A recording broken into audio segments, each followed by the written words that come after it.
আমাদের দাবি ছিল কোটা।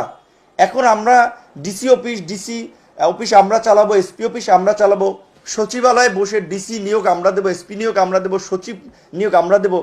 এটা বোধহয় অতি বাড়াবাড়ি এবং এটা অনাকাঙ্ক্ষিত একটা পরিস্থিতি তৈরি করবে, যেটা কারোই কাম্য নয়। আমি মনে করি তাদেরকে তাদের ক্যাম্পাসে এখন শিক্ষাঙ্গনে শিক্ষা কার্যক্রমে ফিরে যাওয়া উচিত। আর এখানে এখন যেটা বিভিন্ন জায়গায় যে মব জাস্টিস চলছে, যে আপনার দেখা যায় কেউ ছাত্র না, আবার 2-4 জন ছাত্র, একজন ছাত্র নেতা তার সাথে 40-50 জন ধৈর্য নিয়ে একটা প্রতিষ্ঠানে যে ম্যানেজার তাকে বলছে আপনাকে পদত্যাগ করতে হবে।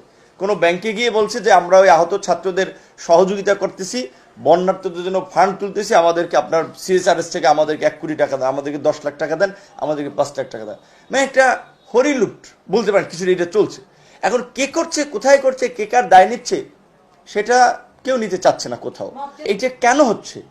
কারণ এখন আপনি যদি সব জায়গায় যদি এই ছাত্র জনতা বলে আপনার বিশ্ববিদ্যালয়ের 3rd ইয়ার 4th ইয়ার ছাত্রদেরকে নিয়ে যদি আপনি সব কাজ করতে চান, সব কিছুর জন্য একটা অভিজ্ঞতার প্রয়োজন আছে।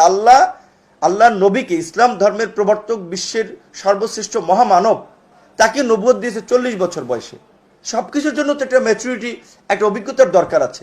গ্রাজুয়েশন শেষ হয় নাই, 3rd ইয়ারের পরে কিংবা গ্রাজুয়েশন লেভেলে আছে, তাকে দিয়ে যদি আপনি রাষ্ট্র চালাতে চান, অনেক ক্ষেত্রে কিন্তু সেটা হিতে বিপরীত হবে।